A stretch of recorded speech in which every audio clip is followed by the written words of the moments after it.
పంచాంగ శ్రవణం. ఇది పంచాంగ శ్రవణం ఎందుకు చేస్తారు, అసలు ఈ పంచాంగ శ్రవణంలో ఏమేమి ఉంటుంది? ఈసారి వచ్చి ఉగాది ఏడాది విశ్వావసు సంవత్సరం 2025-26 నామ సంవత్సరంగా పిలుస్తున్నాం.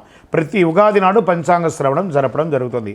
వివిధ రాశుల వారికి ఈ ఏడాది ఫలితాలు ఎలా ఉంటుంది, ప్రత్యేకంగా ఉగాది నాడు పంచాంగాన్ని ఆ రోజు ఉగాది రోజు చేయడం, గ్రహాలు నక్షత్రాలను బట్టి తయారు చేసి ఎవరి నక్షత్రంలో ఎవరి రాశికి ఎలా ఉంటుంది, అనేక రాశుల వారికి సందర్భాల్లో గ్రహాల యొక్క కదలిక ఎలా ఉంటుంది, శని భగవానుడు ఎలా ఉంటాడు, బృహస్పతి ఎలా ఉంటాడు, రాహుకేతువులు ఎలా ఉంటారు, బుధ శుక్రులు, ఇలా ఒక్కొక్క గ్రహానికి ఏ విధమైనటువంటి గ్రహాలన్నీ మారి ఆ రాశులకి ఏ విధమైనటువంటి ఇన్ఫ్లుయెన్స్ ఉంటుందని తెలియజేసేది పంచాంగంలో.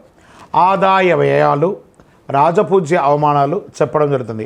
కొత్త సంవత్సరం వర్షపాతం ఎప్పుడు ఉంటుంది అని చెప్పబడేది ఆ పంచాంగ శ్రవణంలో ఉంటుంది. శుభముహూర్తాలు ఎప్పుడెప్పుడు ఉన్నాయి, తర్వాత కర్తరి ఎప్పుడు ఉంది, మూడాలు ఎప్పుడు ఉన్నాయి,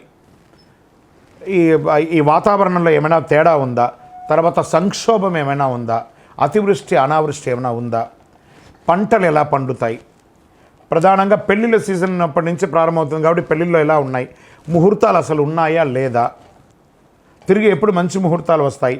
ఉగాది రోజున పంచాంగ శ్రవణం అన్ని దేవాలయాల్లోనూ అన్ని ఊరిలోనూ మన గ్రామ పంచాయతీలో కానీ రాష్ట్ర ప్రకారం అయితే పెద్ద పెద్ద అధికారుల ముందర కానీ లేదా గవర్నర్ బంగ్లాలోనూ సీఎం బంగ్లాల్లోనూ ఒక్కొక్క వారి యొక్క ప్రకారం అందరూ చేసుకోవడం జరుగుతుంది. ఇది పల్లెలా వాడలా జరుపుకునే ఒక అద్భుతమైనటువంటి పండుగ కాబట్టి ఇది ఉగాది. ఈరోజు పంచాంగ శ్రవణం వినడం వల్ల సంవత్సరం మొత్తంలో తిథివార నక్షత్ర యమగండ దుర్ముహూర్త వర్జ్యాలు మనం తెలుసుకోకపోయినా ఈ ఒక్కరోజు తెలుసుకోవడం వల్ల ఈ సంవత్సరానికి కావలసినట్టు ఉంటుంది. ఈ పంచాంగ శ్రవణం వినడం వల్ల ఆయుక్షేమం అవుతుంది, దీర్ఘాయుష్ పొందుతారు, ఐశ్వర్యాన్ని పొందుతారు. ఏ విధమైనటువంటి ఆటంకాలున్నా మనకు కూడా అనిపిస్తుంది ఏదైనా నిర్ణయించుకోవాలి, ఈ సంవత్సరం ఈ విశ్వావసు నామ సంవత్సరంలో నేను ఏదైనా సాధించాలి అనే దానికి శ్రీకారం చుట్టే ఒక ప్రక్రియ ఉన్న రోజే ఉగాది. కాబట్టి ప్రేక్షక మిత్రులందరూ కూడా మా ఛానల్ ద్వారా చూస్తున్నటువంటి వారు ఇది మీకు నచ్చిందంటే సబ్స్క్రైబ్ చేయండి, లైక్ చేయండి, మీ మిత్రులకు అందరికీ కూడా షేర్ చేయండి. ఉగాది రోజు ఒక్కటి చేస్తే 1000 రెట్లుగా మీకు అనుగ్రహం కూడా వస్తుంది.